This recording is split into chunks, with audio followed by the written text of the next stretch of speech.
here at the Cove, and I'm thrilled to be here with you today, whether you're with us in the room right now or whether you're joining us live on the stream or a little bit later. We're grateful that you've taken the time to continue this conversation with us about this idea that we are stretched too thin, and this is not God's plan for our lives. It's not how He designed us. It's not what He wants for us. And a few weeks ago, we talked about the idea of energy management, of fillers and drainers, and we said that we serve an infinite God, but we are finite, which means God can do it all, but you can't. God can handle everything, but you need to rest, and that's okay because He invites you to rest in Him. And then we've taken the last couple of weeks and we've talked about some spiritual disciplines that we can put into place in our lives to help us live at the rhythm and at the pace that God has designed us for in a way that's sustainable and in a way that brings glory and honor to our Father. So we talked about silence and solitude 2 weeks ago. And last week we talked about Sabbath. And we said that Sabbath says, God, I have enough and you are enough. And today we're going to talk about simplicity. And as we begin, I just need to confess to you that I hate shopping. Anybody else? I know hate is a strong word, but it's the right word. Sometimes it's just the truth, okay? If I can avoid going to a physical store, I 100% will. And this has nothing to do with a pandemic. It's just how I'm wired. I don't enjoy it. But every once in a while, I have to because the shirt that I bought 15 years ago, my wife won't let me wear in public anymore. You know what I mean? And so you got to go, and you got to go in there. And so Abby and I will go in together, and then we'll split, and we'll go opposite ways. And after what feels like 17 days to me, but it's probably like an hour, we come back together, and one of us will ask this question: do you find something you can't live without? And the other one will inevitably answer, well, just you. And then, but I want this too. Can I have this? Is this cool? Yeah. And so then we'll go. And I tell you this, not to be like, I don't like toys. I don't buy anything ever, because I do. And what I've noticed is that my toys, they got a lot more expensive over the years. Anybody else besides me? Like gone are the days when $1 pack of baseball cards and I'm good for a long time, you know? But now that's not true. And I'm telling you what, some of these Amazon ads have me pegged 100%. It's just the truth. We live in a society today where we see 4,000 ads a day. 4,000 ads a day. And all of them are targeted, and they have one goal, and that's to attack the contentment that we have in our lives. The goal is to stoke this fire of desire within us and convince us that we need whatever this is. And as I was preparing for this message, I came across a quote from Mark Twain where he said, civilization is the limitless multiplication of unnecessary necessities. That's pretty good, right? Civilization is the limitless multiplication of unnecessary necessities. Because if I can convince you that you need this, then you'll have to buy this, or else you won't be content. And these ads are good too. And sometimes when we're just talking about stuff, have you ever noticed if you talk about anything in your house, it shows up immediately on your phone, like you should buy this.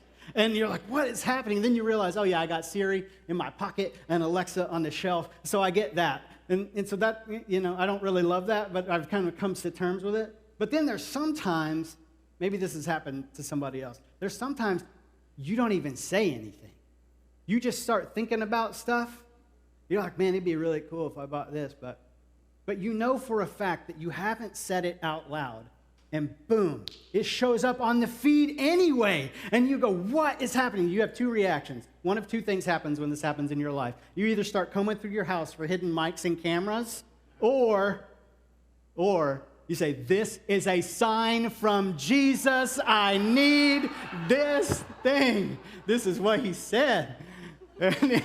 Yeah, it's one of the two, man. It's one of the two. But it's funny how often we confuse our wants and our needs, isn't it? And we have this conversation at our house all the time because our youngest, he doesn't know the word want, but he's got need down pretty good. So he'll say, I need this car. And we'll be like, no, you don't need that car. You want that car. And that's a big difference. But it's funny how we do the same thing. You can say the same sentence for any adult in this room, can't you? I need that. Well, do you need it or do you want it? And all of these ads and all these things we've been talking about, they're designed to attack our contentment. And the truth of the matter is, contentment is something that we're constantly chasing. It's the reason that we buy everything that we buy. It's the reason we bought the house we did, the car we drive, the food we eat, the clothes we wear, is we want to find this contentment, and we've bought into this lie that if I get some more stuff, then I'll be happier, and if I'm happier, then maybe one day that'll lead to contentment. And we just keep running in circles, and that little hit of dopamine that we get when we buy that thing that we saved up for, or that came across the feed, we're like, oh yeah, and we just got it, and it feels really good in the moment, and it lasts for a minute, but it feels good, but not good enough to sustain us over time, right? And so we find ourselves going right back again and again. But I want to ask you this question. What if the things that bring us actual contentment aren't things at all? What if the things that bring us contentment aren't things? And what is the secret to living a contented life? Well, I'm so glad you asked, because Jesus talked about this in Matthew chapter 6. He's in the middle of the Sermon on the Mount, and he's talking about money, and he's talking about contentment, and this is what Jesus had to say about it. He said, "Do not store up for yourselves treasures on earth, where moths and vermin destroy, and where thieves break in and steal. But store up for yourselves treasures in heaven, where moths and vermin do not destroy, and where thieves do not break in and steal. For where your treasure is, there your heart will be also. The eye is the lamp of the body. If your eyes are healthy, your whole body will be full of light. But if your eyes are unhealthy, your whole body will be full of darkness. If then the light within you is darkness, how great is that darkness? No one can serve two masters. No one. Either you will hate the one and love the other, or you'll be devoted to one and despise the other. You cannot serve both God and money." Now, there's a lot here, so let's unpack it together. Jesus begins, and he says, I don't want you to store up treasures. I don't want you to pour your life and your time and your money and your resources into things that are going to rust and things that are going to rot. Instead, I want you to focus that stuff on building the kingdom. I want you to pour that into people. We spent a whole year talking about that last year in our series, The Kingdom, as we went through the Sermon on the Mount. I want you to pour into people. Because where your treasure is, there your heart will be also. Your heart will follow that. And the truth is, your heart directs your desires. Have you noticed? Your heart directs your desires, so you've got to aim your heart in the right direction. And after Jesus talks about where to store up your treasure, he seems like he shifts gears a little bit, because he uses this idiom that we don't really use today. And I used to think that he had like this ADD, like squirrel kind of moment where he's just talking about money, then he's talking about optometry for some reason, and then he goes back and circles back around to money. But the truth is, Jesus is using this idiom of a healthy eye or an unhealthy eye. And in Jesus' day, when somebody said you had a healthy eye, what that meant is that you were focused on the things that mattered, and you were generous to the poor. And the inverse of that is also true. If you have an unhealthy eye, it means you're focused on things that don't really matter all that much. Maybe they're not necessarily bad in and of themselves, but they're not the best, and you're stingy. And you're not generous with the poor. And Jesus is building to a point here. He says, I want you to store up treasures in heaven. I want you to pour into people because your heart's going to follow those things. I want you to have a healthy eye because you can only serve one master. You can only serve God or money. It's not a both-and kind of situation. And he said, you'll be able to tell whom you serve by taking a look at where you place your treasure and seeing whether your eye is healthy or not. You follow me? You'll be able to tell whom you serve by taking a look at where you place your treasure and taking a look at the health of your eye. Now, maybe you're wondering, what does this have to do with contentment? Everything. Because I want you to take a look at what Jesus says next. He says this, therefore I tell you, do not worry about your life, what you will eat or drink, or about your body, what you'll wear. Jesus has a way of getting all up in your business, doesn't he? Because he knows the things that we're anxious about. He knows the things that consume our thoughts. And you know what I've noticed is that anxiety is the opposite of contentment, isn't it? Anxiety is the opposite of contentment because when I get anxious, I'm no longer content because I'm worried about all of these things. And Jesus just puts his finger right on it and says, food and shelter and clothing, and these are the things that you're worried about. And you're looking for contentment in these things, but you won't ever find them there. They cannot be found there. It doesn't matter how good the deal was. It doesn't matter how much money you saved on Prime Day. None of that matters because that's not where contentment is found. It never has been, and it never will be. And he concludes this section of the Sermon on the Mount by saying, but seek first his kingdom, God's kingdom, and his righteousness, and all these things will be given to you as well. Therefore, do not worry about tomorrow, for tomorrow will worry about itself. Each day has enough trouble of its own. What a promise. What a Savior. He said, I know you're worried about all this stuff. You know who provides it, right? What I want you to do is focus on building the kingdom, and I will provide what you need. Notice he didn't say, I'll give you everything you ever wanted. He didn't say that. He said, I will provide what you need. And we see Jesus say this. And would it be fair to say that Paul took Jesus at his word? Would that be fair? A few years later, let's fast forward, and Paul's writing to the Philippian church, and he pens one of the most famous verses in all of Scripture. Maybe you have it on the wall at your house, or it's on a pillow or something. It's Philippians 4:13. Anybody know what it says? I can do all things through Christ who strengthens me, or who gives me strength, depending on your translation, right? The funny thing is, when Paul wrote these words, he wasn't talking about winning a football game. He wasn't talking about getting a promotion at work. He was talking about contentment and being content in all circumstances. And I want to show this to you from Philippians chapter 4, beginning in verse 11. It says this, I'm not saying this, he's asking them to give. He said, I'm not saying this because I'm in need, for I have learned to be content whatever the circumstances. I know what it is to be in need, and I know what it is to have plenty. I've learned the secret of being content in any and every situation, whether well-fed or hungry, whether living in plenty or in want. I can do all this, all things, through him who gives me strength. So what's Paul talking about? What is the secret of contentment that Paul's talking about here? He's talking about having a relationship with God.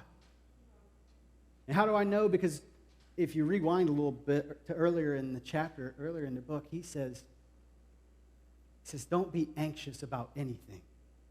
Because anxiety is the opposite of contentment. Don't be anxious about anything, but in everything, in prayer and petition, present your request to who? To God. And what will happen when you do? And the peace of God will fill your heart and your mind as you live in Christ Jesus. See, contentment, it was never going to come from things. And I'm not telling you anything you don't know already, because you've known that money and possessions don't bring contentment for a long time. Because listen, if you could buy contentment, you'd have bought it already. You'd have already done it. And if not you, you would certainly know someone, or at least of someone, who bought it. But you can't buy contentment. And what I'm about to say next may sound a little bit strange coming from a preacher, but money and things can improve your life. Like, we know that, right? But only to a point. And there is a point where money and things stop improving our life and they start making it worse, don't they? It's like we talked about last week, where we said, you can work a certain amount of hours and your productivity will increase with the hours you work, but once you hit a certain number, it levels off and then it starts to tank. The same is true with money and stuff.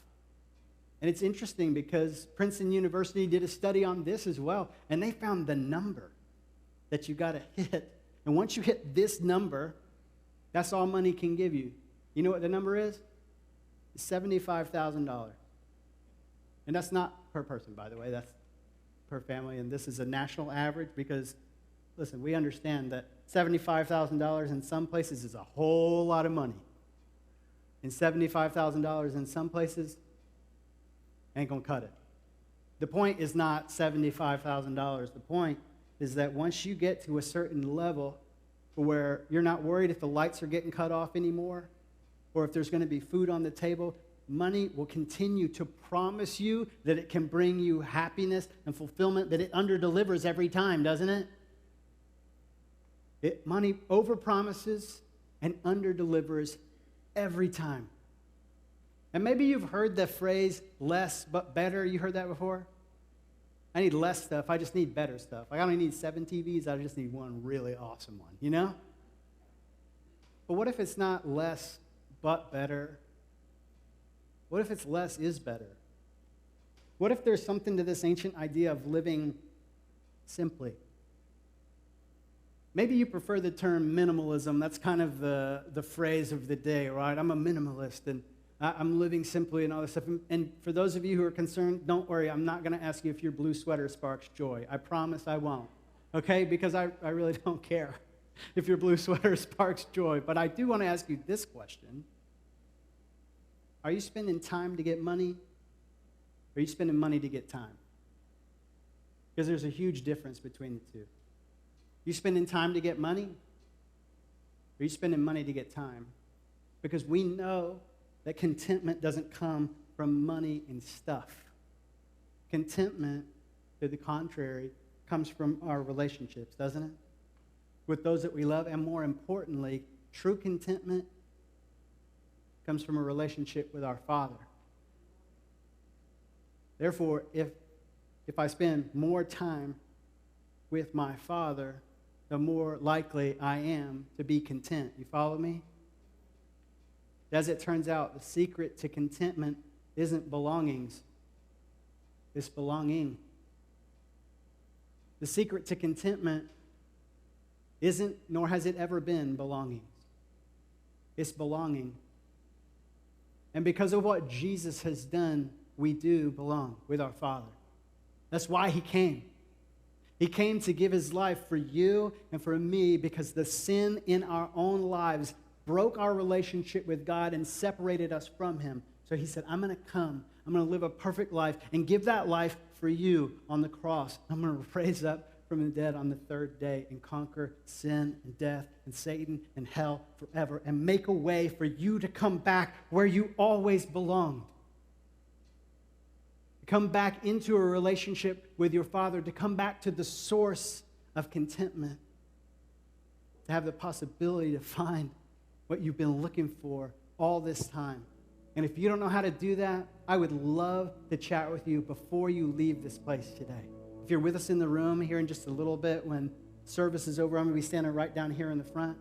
I'd love to talk with you. If you're with us online right now, take a minute and email us at hello@swisscovechristian.com.